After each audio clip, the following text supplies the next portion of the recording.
Hello and welcome to episode 214 of the official EstablishTheRun.com podcast. My name is Adam Levitan, as always joined by Evan Silva, and we will have preseason football in just 1 week. Training camp is underway across the league. It is officially time to get serious.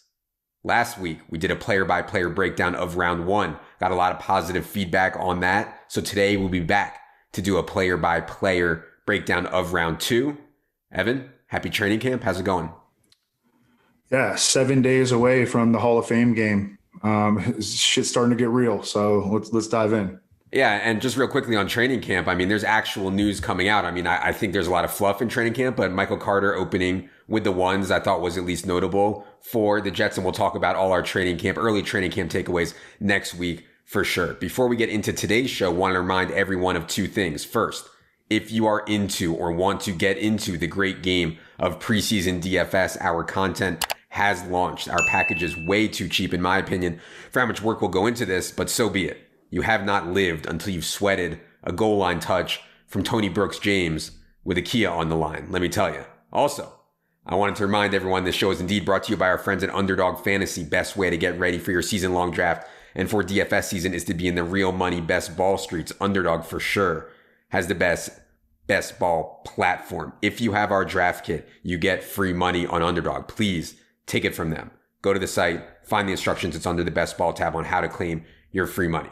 Okay, round two. Now, of course, ADP's average draft position is shifting fast. We went over all the Packers stuff last episode. We went over all the Kamara stuff and some of the Barkley stuff last episode as well. So all that stuff is going to be affecting ADPs quickly. For this exercise, we are going to use current Underdog ADP, and I will note when I think ADP will be shifting.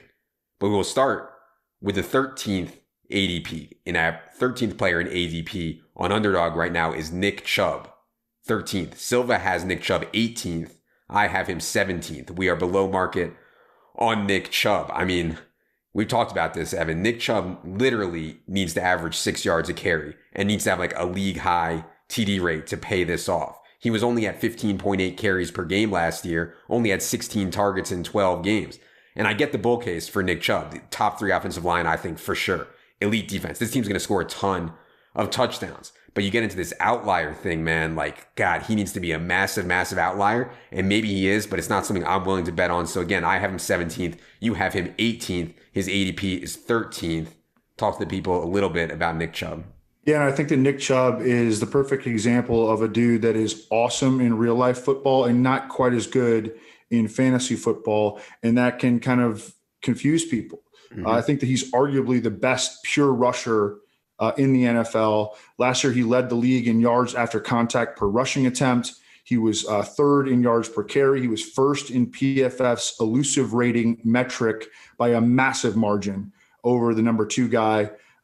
His receiving usage is just so limited. In his first year under Kevin Stefanski, Nick Chubb drew 2 targets or fewer in 10 of his 12 regular season games and 1 or fewer in 8 of his 12 regular season games. He only went over 20 carries in 1 game all year. So despite elite individual talent in a really strong rushing environment behind a great offensive line that is returning, I believe, all 5 starters, he just does not belong in the first round of PPR drafts. Yeah, exactly. And even this is half PPR on Underdog where he has a 13 ADP and he's a pretty easy fade for me there. We get into issues with the projections because Nick Chubb never projects well. Like a guy who only gets 16 carries and 0 targets is never going to project well. He can break a slate in DFS though. He can have huge runs and have a lot of touchdowns. So it's just something to be aware of as we move to DFS season with medium projections and with outliers like Nick Chubb can be. I've had it shoved down my throat plenty of times by Derrick Henry, and I'm sure there'll be times this year where Nick Chubb will shove it down my throat in DFS as well. But betting on him at 13th overall, I think is a bad bet. Yeah, and it's in the Browns' best interest to limit him to some extent because they have a former NFL rushing leader on their roster in Kareem Hunt. They are a true Super Bowl contender this year. So I think that they're going to continue to sort of cap his usage, and that's good for the team, and it's not good in fantasy. Let's move to the 14th player in ADP on Underdog. That is DeAndre Hopkins. You have him 16th. I have him 14th. We've talked a lot about DeAndre Hopkins. I mean, he is the fourth wide receiver off the board for me, behind Tyreek, behind Devontae Adams, behind Diggs. I'm sorry, fifth. Tyreek, Devontae Adams, Steph Diggs, Calvin Ridley, then DeAndre Hopkins for me. And there's absolutely no question that I prefer Calvin Ridley over DeAndre Hopkins this year. I mean, just the way they're used. DeAndre Hopkins last year, 58th in average depth of target. Calvin Ridley was 8th in average depth of target. And target share, I mean, there's going to be a lot of 2 wide receiver sets for Atlanta this year as they go with Hayden Hurst and Kyle Pitts, Gage, and Ridley. The target share for Calvin Ridley is going to be higher, I think, than it is for DeAndre Hopkins. The Cardinals are going to be in 4 wide receiver sets a ton. So to me, the ceiling on Ridley is 31% of the targets, which is absolutely massive. I don't think DeAndre Hopkins can get there. No question for me, Ridley, who has a 15th ADP, should be going ahead of DeAndre Hopkins. You have Ridley ahead of DeAndre Hopkins as well. We spent a lot of time talking about these 2 guys already. Don't want to spend a lot of time here. But yeah, this receiver tier, I have no problem with it at all. I just prefer Ridley over Hopkins. Yeah, and DeAndre Hopkins still firmly in his prime. He just turned 29 in June. You've kind of given Cliff Kingsbury, hell over the past couple of years. But I do think that the way that he structured the offense as it pertains to DeAndre Hopkins and Kyler Murray last year was kind of smart. There was very little practice time before the year. DeAndre Hopkins actually missed most of training camp with a hamstring injury. But what Cliff Kingsbury did was he simplified DeAndre Hopkins' route tree. It was almost all comebacks and hitches. Yeah. And he went on to finish second among NFL wide receivers in targets, tied for second in catches, second in receiving yards. I think that his route tree might expand a little bit this year.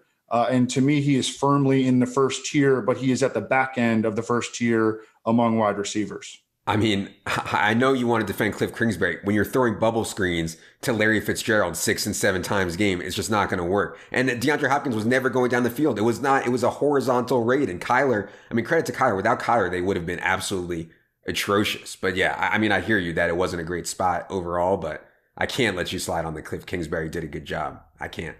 I won't. I mean, I didn't mean to say that Cliff Kingsbury did a great job of coaching last year, but as it pertains to DeAndre Hopkins in particular, at least it was fantasy friendly. It was fantasy friendly, PPR friendly usage. Okay. Let's skip over Calvin Ridley. We've talked a ton about him. I just outlined why I have him much, much higher. I have him 11th. You have Calvin Ridley 12th. His ADP is 15th. Let's go to the 16th overall player who we've also spent a bunch of time on already. That's Aaron Jones. And you have Aaron Jones 6th now. I have him 8th. Go back to the last pod to listen more on this, but my point is more, I still think there's going to be a big window here where Aaron Jones is undervalued as people digest the Aaron Rodgers news. I actually think both Aaron Jones and AJ Dillon are undervalued right now. And honestly, I don't understand why the consensus is Alvin Kamara over Aaron Jones. I really don't. They have roughly the same role. They're both going to lose work. One to AJ Dillon, one to Latavius Murray, but one has Aaron Rodgers, and the other one has some mix of Taysom Hill and Jameis Winston. I mean, the ADP right now is Alvin Kamara 4.2, Aaron Jones 16.1. I understand Aaron Jones' ADP is lagged a little bit. He's probably more going to go closer to the first round going forward. I still think there's room to profit on Aaron Jones now in these drafts that are going on right now as people digest the Aaron Rodgers developments. So yeah, I mean, 6th overall for you on Aaron Jones. We talked about it some yesterday. Anything else you want to say about Aaron Jones? No, I think that I'm going to make that move up. I think I'm going to make that move from Aaron Jones to move ahead of Alvin Kamara, and that would place him 5th overall. Again, people are going to talk a lot about how A.J. Dillon could threaten the goal line role for Aaron Jones, but the Packers last year were feeding him red zone targets. I think they really value him as a scoring position asset. He's so versatile. He can run, wide receiver routes. I mean, they will line him up on the outside and have him like run end zone fades. So, I'm a little bit skeptical of that notion that A.J. Dillon is just going to come in and steal a ton of touchdowns from Aaron Jones. I think that Aaron Jones had 30 touchdowns over the past 2 years with an expanded receiving role this year, minus Jamal Williams. It's a bullish year for Aaron Jones. Yeah. And I mean, I think people underrate what Aaron Jones can do as a receiver. Awesome receiver, 63 targets in 14 games last year, with Jamal Williams stealing a lot of the pass down work and with Jamal Williams stealing full series at a time. By the way, Packers news, Randall Cobb thing is official as of this morning. I assume you think that means Amari Rodgers is just completely dusted now. I don't want to say that so definitively, but I think that Randall Cobb is going to come in and be the Packer slot receiver immediately, and he belongs in the top 150, and I'll be putting him in there later today. Okay, stay tuned for more changes to Silva's top 150. All right, now it starts to get interesting. 17th overall on Underdog is Antonio Gibson. You have him 23rd. I have him 18th. My bet on Antonio Gibson is twofold. First, I want to bet on the Washington football team. I bet on them to win the division. I bet on them over 8 wins. I think they will have a top 2 to 3 defense, maybe top 1. I think with Ryan Fitzpatrick and Curtis Samuel additions, the offense is going to be stabilized. And then the second part of it is Gibson. Dude was a college wide receiver who wasn't even used in the pass game last year. Showed he can play at the goal line. Showed he can play between the tackles. Now all they got to do is throw him the ball, which Ryan Fitzpatrick can do. And that's what he did in college anyways. So we thought he could do that. So to me, on a team I want to be high on, with the kind of player Antonio Gibson is, young, ascending running back with the rushing role, expanding to the pass game role, it's totally wheels up. You're a little bit lower on him than market, a little bit lower on him than I am. Not by a lot. You have him 23rd. Are you down on Antonio Gibson? No. Do you want to avoid him, or tell the people what you're thinking about Antonio Gibson? He's moving up right after we're done with this podcast. He's going to move into the top 15 range. He's going to move ahead of Nick Chubb. He's going to move ahead of some of these wide receivers, potentially ahead of Joe Mixon, who right now I have number 15 overall. If you want to hear a great podcast discussing Antonio Gibson, check out Establish the Edge with Pat Kerrane and Michael Leone. They do a great job of breaking down the upside of Antonio Gibson. If we can get this all to come together, his college receiving dominance with he was shot out of a cannon as a rusher, and they use him as an early down grinder in year 1. Now, J.D. McKissick is returning, and that is a concern, sort of like Nyheim Hines is a concern for Jonathan Taylor. But man, if we can get this all to come together, and the game script should be positive for Antonio Gibson because their defense, they have a chance to have the best defense in the league. So Antonio Gibson is going to move into the top 15 range for me. And again, I would really encourage people to listen to that Establish the Edge episode. It's awesome. All right. We're making top 150 changes as we speak. You mentioned Joe Mixon. Joe Mixon has the 18th average draft position on Underdog right now. You have him 15th ahead of market. I have him 16th. Case for Joe Mixon to me is easy. Total freak talent in a very fast offense, in a pass-centric offense, but Gio Bernard is gone. And that's really the big thing. Gio Bernard, although he wasn't touching the ball a ton, he was playing a ton of snaps. The rhetoric from the Bengals coaches was, hey, we want Joe Mixon to be out there on all 3 downs going forward. And I get that you can poke holes in the offensive line, and Evan and Thorne are going to poke massive holes in the offensive line. But man, the talent and the role for Mixon is on par with the guys going in the first round. You can get him in the middle of round 2. And I know that, Evan said Joe Mixon hasn't done it. He hasn't gone off, but he's had 2 1,100-yard seasons in 4 years. He averaged 4 targets per game in 2018. He hasn't gone off yet, but he's shown he can at least do it, I think. So I like Joe Mixon, man, and I think it's really close between him and Antonio Gibson. Talk to the people about your take on Mixon right now. Even with Giovanni Bernard on the Bengals last year, in weeks 1 through 6, Joe Mixon was on pace for 1,509 total yards, 56 catches, 11 all-purpose touchdowns. Over his last 16 appearances, Joe Mixon has accounted for 1,641 yards and 11 touchdowns. He is absolutely a first-round talent. He is only age 25 at this point.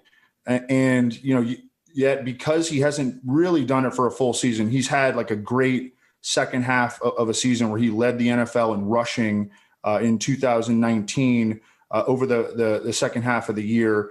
And he's absolutely done it in spurts. He has not put it together to be a true like top 5, top 6, top 7 fantasy back for a full season. We know that is within his range of potential outcomes, however, and we like the Bengals offense. We love that Joe Burrow was able to avoid the active PUP to begin training camp. We love this 3 receiver set. They're going to be able to spread the field and create space on offense.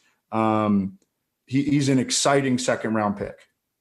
One thing I would say is that I know everybody says try to take a running back in the first round, but there's running backs in the second round. Let's say you start with Tyreek or Devontae Adams or Diggs or Ridley. And then the second round, you can get Mixon or Gibson or Nanje Harris, who we'll talk about in a second, or Austin Eckler sometimes slips to the second round. Like there's options to go wide receiver in round 1 and running back in round 2. And I don't think I feel that much worse about these guys, Aaron Jones, Gibson, Mixon, Najee, the guys like this versus the round 1 running back. So I think it's at least the back end round 1 running back. So it's at least something to think about at your draft.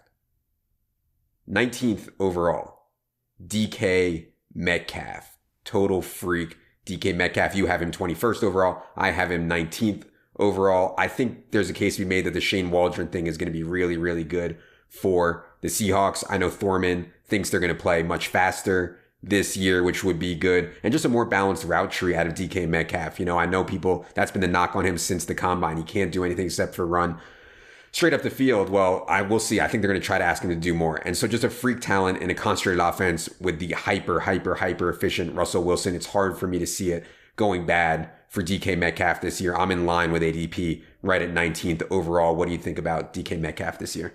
Yeah, through about 10, 12 weeks last year, he was the clear favorite to lead the NFL in receiving yards.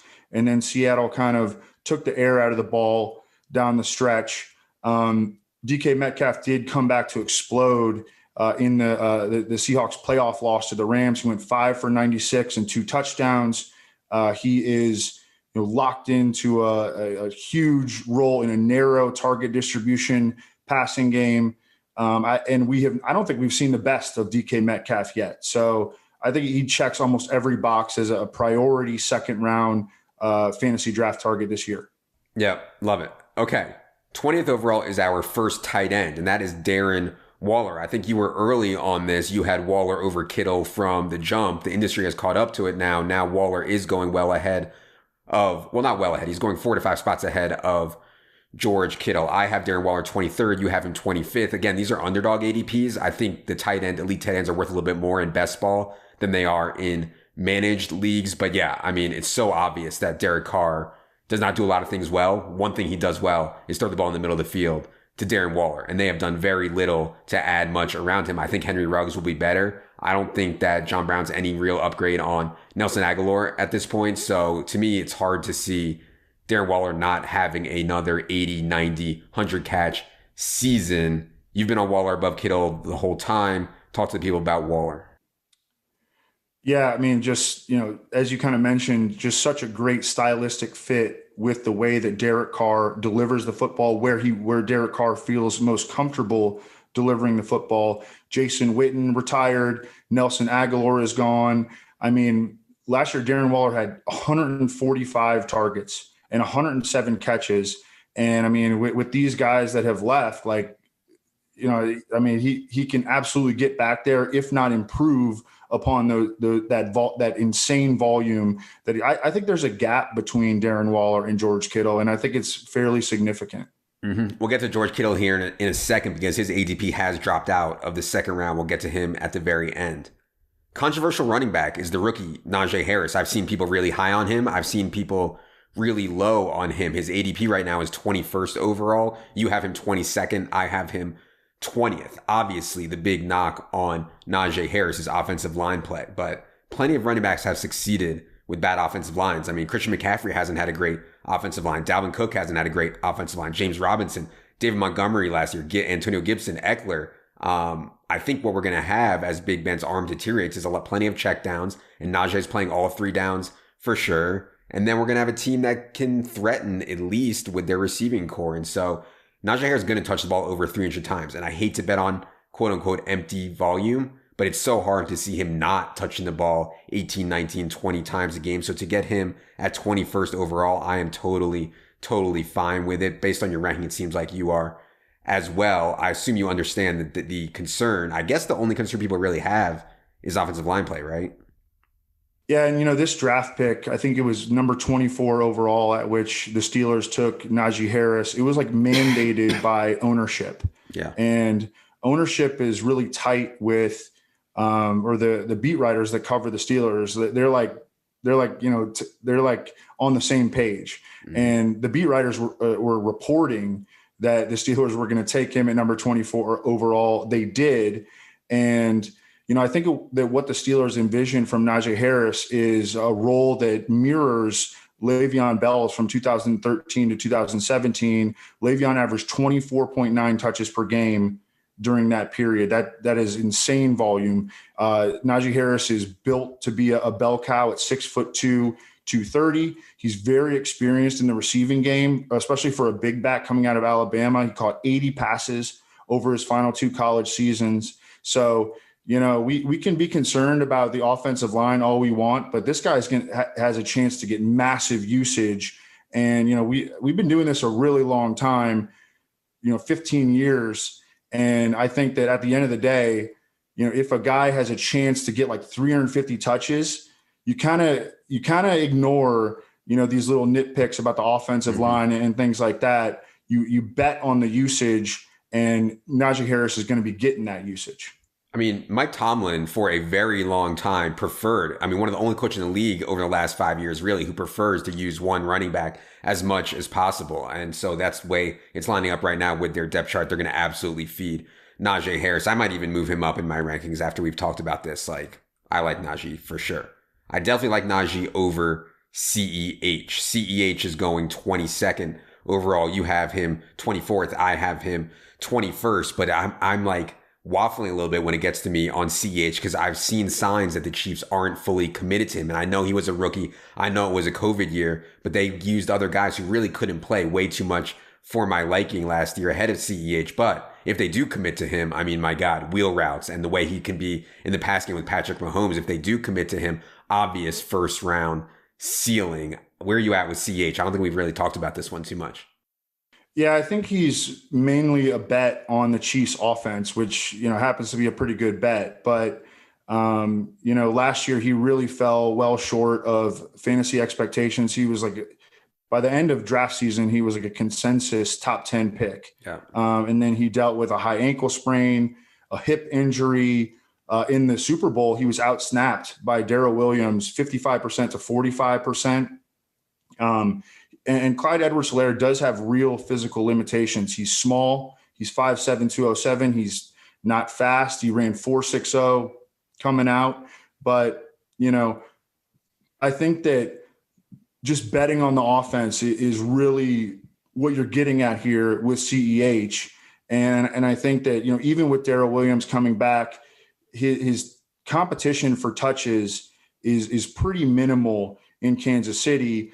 And I think in year one, with the lack of practice time and all that, had an impact on how much he was used in the passing game, because he set receiving records at LSU for a running back. He comes in and they were not using him on very many wheel routes. They were not throwing They were throwing more screen passes to Travis Kelce than they were to Clyde Edwards-Helaire. I think we should bank on seeing a little bit more of that in year two.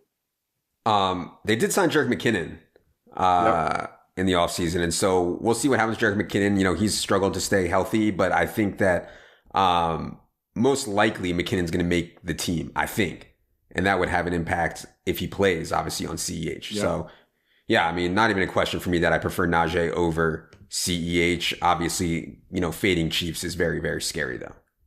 23rd overall is A.J. Brown. And his ADP has obviously gone down a lot since the Julio move. I think it's gone down too far. You have A.J. Brown 17th. I actually have A.J. Brown 15th. I think way too much overcorrection after the Julio thing. Yes, his target share projection goes down slightly, but the Titans are going to throw the ball more now that they have Julio. I think they'll have more confidence to throw the ball more. Obviously, Julio will attract some attention, free up A.J. Brown, at least to some degree. So I want to bet on A.J. Brown total freak talent. I also want to bet on Ryan Tannehill. I think Ryan Tannehill is one of the most underrated fantasy plays right now at the quarterback position. But yeah, I still like A.J. Brown more than the market does. The Julio thing does not bother me as much as it did the market. I assume you agree, as you have him 17th overall. Yeah, since AJ Brown entered the league 2 years ago, he's top five in yards per catch, yards per target, and receiving touchdowns among NFL wideouts.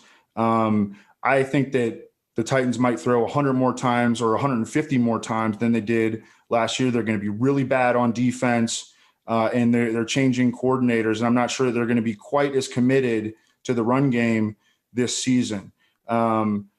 AJ Brown reminds me of Terrell Owens, a ball dominant alpha. Julio Jones playing 17 games seems very unlikely. I think if they got 10 or 12 out of him, that'd be really good. But AJ Brown, absolute insane talent.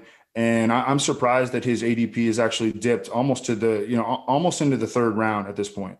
Yep, and he's real close to the last guy we're going to talk about who has a second round ADP, and that's Justin Jefferson.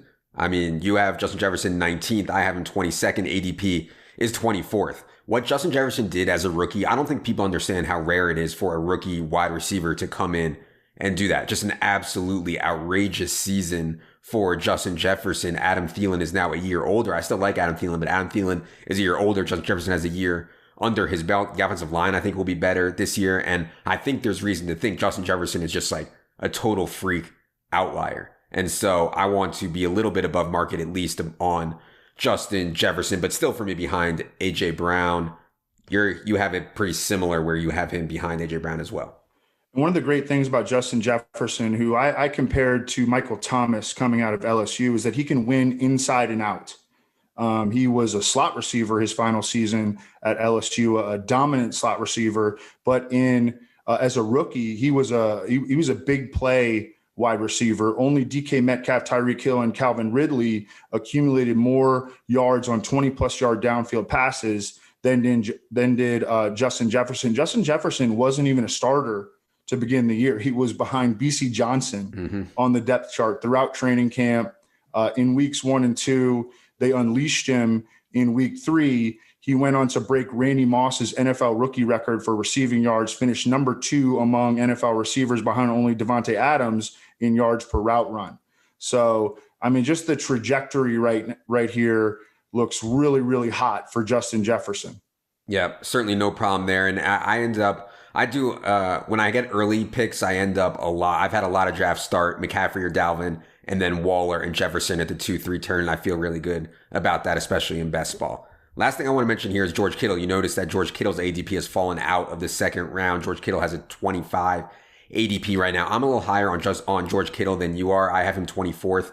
You have him 29th. I agree that his target share will be lower than Darren Waller's, and I think that the 49ers are going to run the ball close to 500 times this year. I think Brandon Ayuk is going to have a great season. I prefer Brandon Ayuk to Deebo Samuel for sure, but I think I like both those guys as well. Still, this team's going to score a lot of points. They have absolutely incredible game environments and matchups. Not only do they play the NFC West, obviously, but they get Detroit and Philly to start. They play Jacksonville, Cincy, and Atlanta. I mean, in weeks 14 to 17, they play Cincy, Atlanta, Tennessee, Houston. So in these formats, which most people's formats are, whether you're playing best ball or season long, you are going to want to have 49ers in your lineup in the fantasy playoff time. I've given George Kittle a slight boost of that. I don't normally do this for the schedule, but this 49ers schedule is so outlier soft, and so outlier soft specifically in week 14 to 17 where we're trying to win all the money. So I want to bet on George Kittle talent, and the schedule is a cherry on top. So I do have George Kittle as a second round pick, 24th overall for me, one spot behind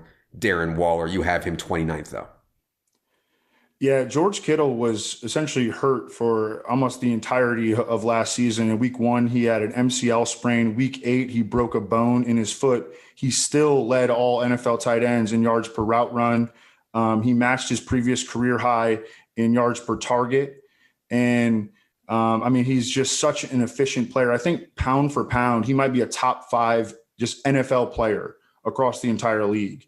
The issue is that he is such a big part of the 49ers running game. He's a badass blocker. And once Trey Lance gets in there, I think that this is a team that, might only have to throw the ball, 22 times a game to get done what they want to get done. And so that creates a volume concern, especially with a healthy Deebo Samuel, a healthy Brandon Ayuk. And so that's the issue that I see with George Kittle. I hate betting against George Kittle, but I am below ADP on him. Okay. Totally fair.